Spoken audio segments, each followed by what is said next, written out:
Hello viewers, আসসালামু আলাইকুম। সবাই কেমন আছেন? আশা করি ভালো। দেশ ও দেশের বাইরে থেকে তন্ত্রমন্ত্র সাধনা এসকে চ্যানেলটি এই মুহূর্তে যারা দেখছেন সবাইকে আন্তরিক প্রীতি ও শুভেচ্ছা। জাতিগতভাবে প্রত্যেকটা মমিন মুসলমান ভাই বোনদের প্রতি জানাই সালাম, আসসালামু আলাইকুম। হিন্দু দাদার প্রতি আদাব বা নমস্কার। অন্য অন্য ধর্মের প্রতি আন্তরিক ভালোবাসা জানিয়ে আজকে শুরু করলাম আশেককে ভালোবাসার একটি অত্যন্ত পাওয়ারফুল একটি কবজ এবং একটি তাসবিহ নিয়ে আপনাদের সঙ্গে কথা বলবো, একটা সিকুল নিয়ে কথা বলবো। ছোট্ট একটা আমলের মাধ্যমে আপনার এই প্রিয় মানুষটাকে আপনার নিজের বশে নিতে পারবেন। এটা হচ্ছে তার নিয়ম। সরাসরি আমি কিতাব থেকে আপনাদেরকে দিচ্ছি, কিতাবুল ফেরওয়ানা থেকে আমি এই কাজগুলো আপনাদেরকে দিচ্ছি। এটা মিশরি একটা কিতাব। এই কিতাবের কয়েকটা গ্রন্থ আছে, কয়েকটা ভাগ আছে। বর্তমানে তো এগুলো সচরাচর অনেক জায়গায় পাওয়া যায়, কিন্তু আসলে মূল কিতাবগুলো পাওয়া খুবই টাফ ব্যাপার। এটা যারা চিনে তারাই অর্জন করতে পারবে, তাছাড়া ভণ্ড এবং সাধারণ প্রতারকদের কাছে প্রতারিত হবে।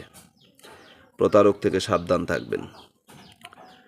আপনি একজনকে ভালোবাসেন, সে ব্যক্তি আপনাকে ভালোবাসে না, তাহলে আপনি যদি তাহাকে আপনার মহাব্বতের ফাঁদে ফেলতে চান, এই কাজটি করিতে হইবে। প্রথমে জিহাতুন আদিয়াতুনে হারুক মারুক দ্বারা নিচের তাসবিহটি অঙ্কন করতে হইবে। তাসবির নিচে তাহার নাম এবং তাহার মাতার নাম লিখতে হইবে। এইভাবে দুইটি তাসবিহ অঙ্কন করতে হইবে। একটি তাসবিহ যে কোনো মিষ্টি জাতীয় গাছের মগ ডালে ঝোলাইয়া দিবেন, বাঁধিতে হইবে এবং যেন সেটা বাতাসে নাড়াচাড়া করে। আর একটি তাবিজ আপনি নিজ বাহুতে ব্যবহার করিবেন। তাসবিহটি এই, ঠিক আছে? এখন আমি তাসবিহটা দেখাবো। দেখানোর পূর্বে আপনাদের সঙ্গে আমি কিছু কথা বলে নিই। ভালোবাসার মানুষকে ভালোবাসেন, ভালোবাসার মানুষকে আপনার কাছে আনেন, সমস্যা নাই, কিন্তু কোনো ব্যক্তির সঙ্গে প্রতারণা করবেন না। প্রতারণাকারী আল্লাহর দুশমন, প্রতারণাকারী মানুষের দুশমন, প্রতারণাকারী সৃষ্টির দুশমন। প্রতারণা করবেন না। যদি প্রকৃতপক্ষে কাউকে ভালোবাসেন, মনে প্রাণে যদি কাউকে আপনি পেতে চান, তাহলে এই কাজটা আপনি করবেন। এই কাজটা আপনার জন্য খুবই ছোট্ট একটা আমল, ছোট্ট একটা তাসবিহ। এই ছোট্ট একটা তাসবিহর মাধ্যমে আপনার মনের মানুষকে আপনি আপনার নিকটত্ব প্রিয় মানুষটিকে আপনার কাছে আনতে পারবেন। এটা ছেলের উপরে করতে পারেন, মেয়ের উপরে করতে পারেন, যে কার উপরে করতে পারেন, কাজ করবে। কিন্তু হালাল কাজে ব্যবহার করবেন, হালাল কাজে লাগাবেন। হালাল কাজ ছাড়া এটা করবেন না, ঠিক আছে? হালাল কাজ ছাড়া এটা করবেন না। হারাম কাজে কখনোই এটা ব্যবহার করবেন না। অবশ্যই অবশ্যই হালাল কাজে ব্যবহার করবেন।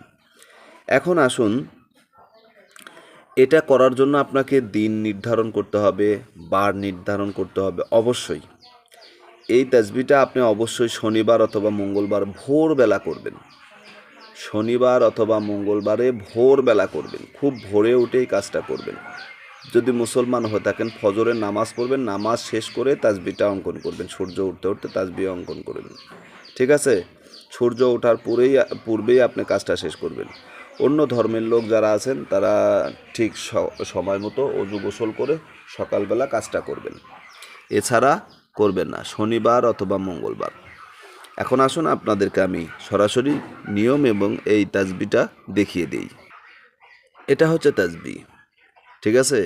এই তাসবিহটা আপনাকে অঙ্কন করতে হবে। দুইটা তাসবিহ অঙ্কন করবেন। একটা গাছের মগ ডালে ঝুলে দেবেন, আর অপরটি আপনার ডান হাতে ব্যবহার করবেন। মেয়ে হলে বাম হাতে, ছেলে হলে ডান হাতে। একটা কথা মনে রাখবেন, যে গাছে ঝুলে দেবেন সে গাছের ফল যেন মিষ্টি হয়। মিষ্টি দ্রব্য আমের গাছে ঝুলে দেবেন, যে সমস্ত আমের গাছের আম মিষ্টি হয়। আম গাছে তাবিজ ঝোলানো, বেদানা গাছে, ডালিম গাছে তাবিজ ঝোলানো সবচাইতে গ্রহণযোগ্য। আপনার 3-4টা গাছ আছে যে গাছগুলোতে তাবিজ ঝোলালে খুবই ক্রিয়া এবং ভালো ফলাফল, খুবই অল্প সময়ে ফলাফল পাওয়া যায়। তার ভিতরে 1 নাম্বার হচ্ছে আমের গাছ, পেয়ারা গাছ, বেদেনা গাছ, লিচু গাছ। এগুলো গাছে যখনই আপনি তাবিজ ঝোলাবেন খুবই দ্রুত আপনার কাজ হবে, ঠিক আছে? আশা করি বুঝতে পেরেছেন। সবাই ভালো থাকুন, সুস্থ থাকুন, সকলের সুস্বাস্থ্য ও দীর্ঘায়ু কামনা করে আজকের মতো বিদায়। তন্ত্রমন্ত্র সাধনা এসকে চ্যানেলে নতুন হলে চ্যানেলটা সাবস্ক্রাইব করবেন। ভালো না লাগলে দেখতে থাকুন, দেখতে দেখতে ভালো লাগা ভালোবাসা হয়ে যাবে ইনশাআল্লাহ। আল্লাহ হাফেজ।